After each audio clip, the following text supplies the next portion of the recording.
আজকে আমরা কথা বলবো একটি 12 ভোল্ট ট্রান্সফরমার দিয়ে কিভাবে একটি চার্জার তৈরি করতে হয়। এই কাজটি খুবই সহজ। যদি আমার দেখানো নিয়মটি ফলো করেন তাহলে আপনারা যে কেউ একটি চার্জার তৈরি করতে পারবেন। তো এই ট্রান্সফরমারটি হচ্ছে 1 এম্পিয়ারের একটি ট্রান্সফরমার। এখানে 3টি তার দেখতে পাচ্ছেন।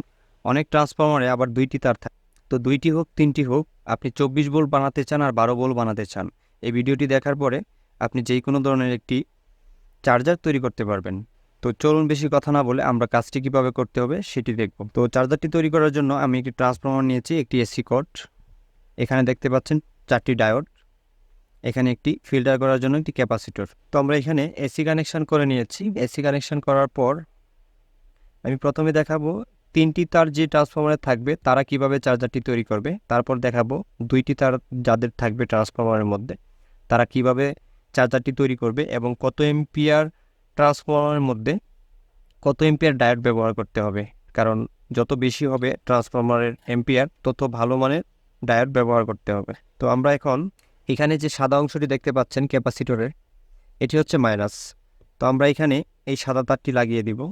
তো দেখতে পাচ্ছেন আমি এখানে 2টি ডায়োড নিয়েছি। যেই দিকে সাদা অংশ এটি আমরা একসঙ্গে লাগিয়ে দিয়েছি। এটি হচ্ছে আমাদের পজিটিভ লাইন। তো এই লাইনটি আমরা সরাসরি ক্যাপাসিটরের, তো আমরা এটি ক্যাপাসিটরের সঙ্গে ঝালাই করে দিচ্ছি। এখানে যে 2টি অংশ আছে এগুলো আমরা এই 2টি ডায়োডের মাথায় লাগিয়ে দিব। যে ট্রান্সফরমারের 3টি তার থাকবে সেটি 3 এম্পিয়ার হোক আর 1 এম্পিয়ার হোক, সিস্টেম এটি হবে। তো আমরা এখানে আরও 2টি লাইন ঝালাই করব ব্যাটারি চার্জ করার জন্য।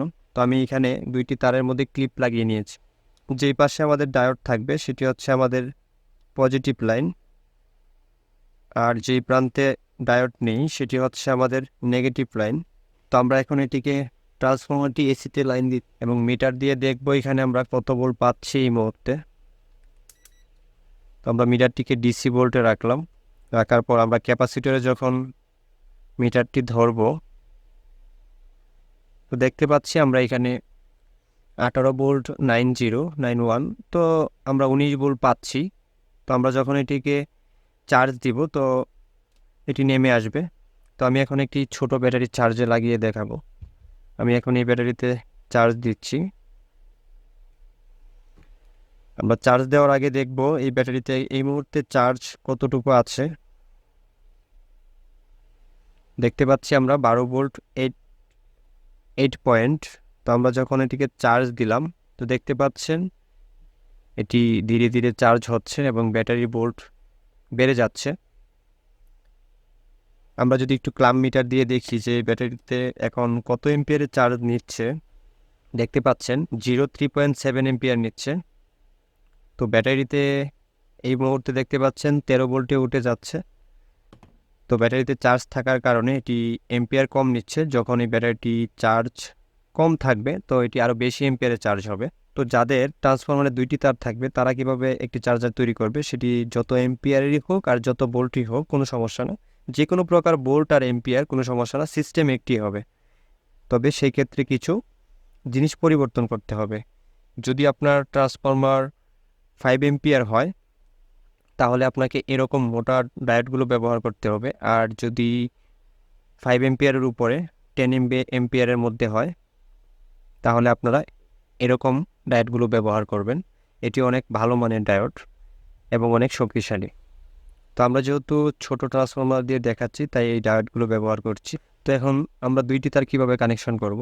এখানে দেখতে পাচ্ছেন আমরা 4টি ডায়োড একসঙ্গে লাগিয়ে নিয়েছি। একটি হচ্ছে আমাদের নেগেটিভ লাইন, যেদিকে 2টি কালো অংশ এটি হচ্ছে আমাদের নেগেটিভ, আর যেদিকে দেখতে পাচ্ছেন সাদা মার্ক করা এটি হচ্ছে আমাদের পজিটিভ লাইন। আর বাকি যে 2টি অংশ দেখতে পাচ্ছেন এই 2টি তারের কানেকশন হবে। তো আমি একটু সহজ করে দিচ্ছি। এই ক্যাপাসিটরটি আমরা আমাদের সাদা অংশ মাইনাস, তাই আমরা এই ডায়োডের যে 2টি অংশ কালো সেদিক দিয়ে লাগাবো। তো আমাদের ক্যাপাসিটরের মাইনাসের সঙ্গে এই ডায়োডের মাইনাসগুলো লাগিয়ে দিলাম। এই 2টি লাইন দিয়ে হচ্ছে আমাদের লাইন আউট হবে ব্যাটারি চার্জ করার জন্য। আর বাকি 2টি অংশে আমরা এই ট্রান্সফরমারের 2টি তার লাগিয়ে দিব। তো আমি দেখাচ্ছি কানেকশন করে। আর কত এম্পিয়ার ব্যাটারির জন্য আপনারা কত এম্পিয়ার ট্রান্সফরমার ব্যবহার করবেন সেটি আমরা ভিডিও শেষে বলে দিব।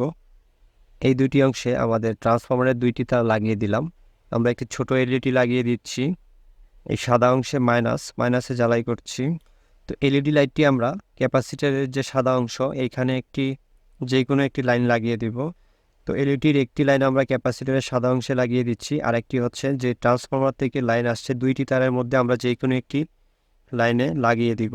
আমরা ওখানে এসিতে লাইন দিয়ে দিলাম। তো দেখতে পাচ্ছেন যে এলইডিটি জ্বলে উঠেছে। তো এটি ক্যামেরার মধ্যে লাফাচ্ছে, আর বাস্তবে আসলে এটি লাফাচ্ছে না। তো আমরা এখন এটিকে ব্যাটারিতে লাগিয়ে দেখব যে আবারও কত এম্পিয়ারে চার্জ হচ্ছে। তো ক্যাপাসিটরের সাদা অংশ আমাদের নেগেটিভ, এখানে হবে আমাদের পজিটিভ লাইন।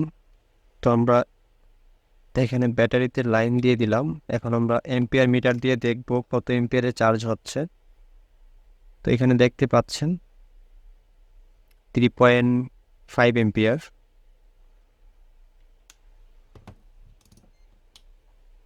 এখন আমরা কথা বলবো যে কত এম্পিয়ার ব্যাটারির জন্য কত এম্পিয়ারের ট্রান্সফরমার দিয়ে আপনারা চার্জার তৈরি করবেন। যদি আপনাদের 20 এম্পিয়ারের নিচে ব্যাটারি হয় তাহলে আপনারা 3 এম্পিয়ারের ট্রান্সফরমারগুলো ব্যবহার করবেন, আর এরকম 5 এম্পিয়ারের যদি হয় তাহলে আপনারা এরকম 1 এম্পিয়ারগুলোই চার্জ হবে। আপনারা 3 এম্পিয়ারও ব্যবহার করতে পারেন। আর যদি 20 এম্পিয়ারের উপরে ব্যাটারি হয় তাহলে আপনারা 5 এম্পিয়ারের চার্জার ব্যবহার করবেন। আর যদি 50 এম্পিয়ারের উপরে ব্যাটারি হয় তাহলে আপনাদেরকে 10 এম্পিয়ারের চার্জার ব্যবহার করতে হবে। তো এই ছিল আজকের ভিডিও। তো যদি ভিডিওটি ভালো লেগে থাকে তাহলে আপনারা অবশ্যই একটি লাইক করে দিবেন এবং আপনার মন্তব্য জানাতে ভুলবেন না। তো কমেন্ট করে জানিয়ে দিবেন আপনাদের কোন বিষয়ে জানার প্রয়োজন। তো আমি সেই বিষয়ে এই ভিডিও করে দেওয়ার চেষ্টা করব। তো এই পর্যন্তই আজকের ভিডিও। সবাইকে অসংখ্য ধন্যবাদ ভিডিওটি শেষ পর্যন্ত দেখার জন্য।